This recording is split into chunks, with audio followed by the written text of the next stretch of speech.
55 भी हुए हैं।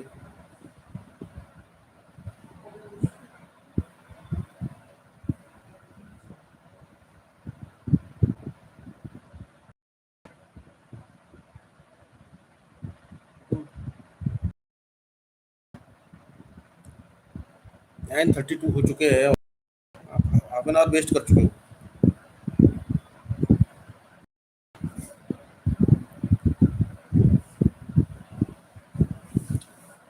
गार्ड साहब को बोल करके बोला कि वहाँ पर एक स्टूल ला के रख दे यहाँ पर, है ना, उससे वीडियो देखा जाऊँगा साथ साथ में।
कम कम कम कम।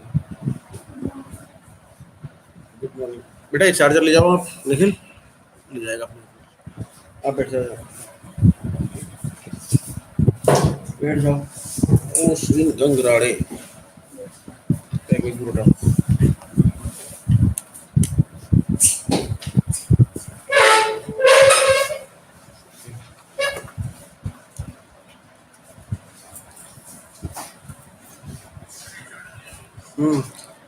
M I audible to you all? आवाज आ रही है?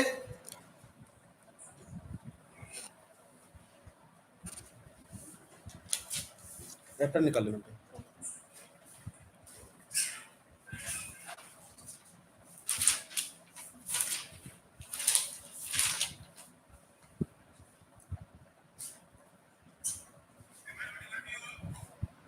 लेटेंसी आ रही है, डिले हो रहा है, सो लाइन में डिले होता है थोड़ा बहुत। So today we are going to discuss about the re-education of the neck muscles, and predominantly these are the two groups. One is the flexor group, another is the extensor group. And the extensor group is continues with the extension of the upper back. So predominantly muscles of the neck extensors are rectus capitis major and rectus capitis minor. They are acting on the atlanto-occipital joint.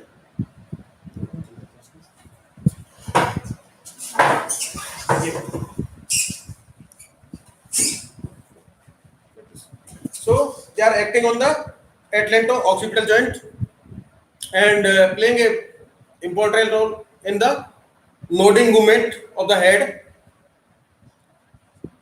And another group of the muscles is the oblique superioris, from C1 C2 to the occipital protrusions, oblique superioris and semi-spinalis capitis. Further, the spinalis capitis and trapezius upper fibers. Whenever the insertion is being fixed in the trapezius, so that time it will act as a extensor of the neck. So these are the extensor group of the muscles, and they are responsible for creating the extensor movements as well as maintaining the head positions over the atlantoaxial joint. So nowadays, due to the advancement of the technology, they are using constantly mobile phone and doing chattings and all those things. So these muscles tend to remain in the stress and getting fatigue. And further, their responsibilities or functions. it's somewhere being compromised and you are adopting a poking chin posture. ऐसे सभी करते हैं, छोड़ो. So this is the poking chin. So what happens here? Here the anterior sternocleidomastoids and all those muscles get taut, and further these big muscles get short, and this abnormality of the force is creating here the dysfunction in the cervical regions. So this dysfunction is being described by the gender as the upper cross syndrome. Upper cross, upper body torso में होगा. Cross in the form of the cross और X imbalance होगा muscles में. So क्या होता है इसमें, जो आपकी टोनिक मसल्स है और एंटी ग्रेविटी मसल्स है, they tend to get more stronger or tight, while the phagic muscles they tend to become weak. So कौन-कौन टाइट होती है इसमें? In these positions there will be tightness of the trapezius and tightness of the rounded shoulder, pectoralis majors, है ना?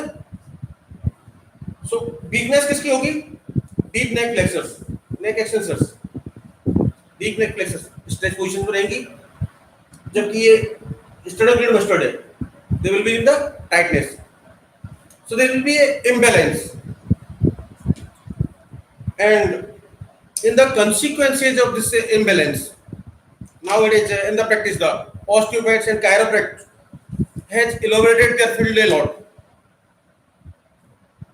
जब कभी भी आप chiropractic और osteopath के पास में जाते हैं, so first they are finding the dysfunction in the craniovertebral regions, next mid cervical regions. So craniovertebral dysfunctions is leading to the variety of the ailments or variety of the problems. क्या होगा कि there will be development of the trigger points in the occipital muscles, scapular muscles, further in the scalenite. That's why these problems are collectively considered as the syndrome. Syndrome बोलते हैं जब बहुत सारे disease और disorders at a time हो रहे हैं. So you are getting variety of the syndromes, and that can contribute migraine, है ना? आधी साइड का सिर हमेशा दर्द करता रहता है, माइग्रेन. नेक्स्ट ईयर में हमेशा कॉन्स्टेंटली कुछ आवाजें बनी रहती है, दैट्स हाइपर एक्यूसिस और टिनाइटस. फिर thoracic outlet like symptoms. Thoracic outlet में क्या होता है आपका, अभी तो सभी फर्स्ट ईयर पढ़ चुके हैं आप. स्क्लेनाई मसल से यहां से आपकी स्क्लेन आर्टरी और पूरी ब्रेकियल फेसेस के नर्व प्लेक्सेस ट्रेवल करते हैं.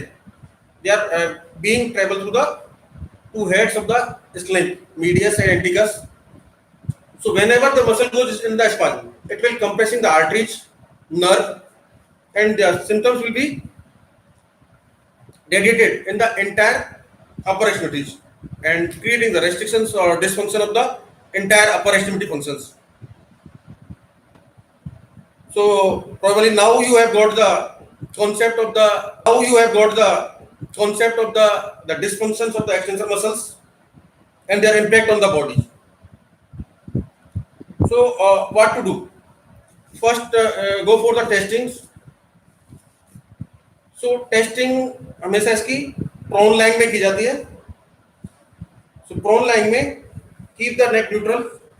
इस पोजीशन में आपको हेड को बैकवर्ड रेज करने के लिए बोलना है, and feel the contractions here scalene muscles.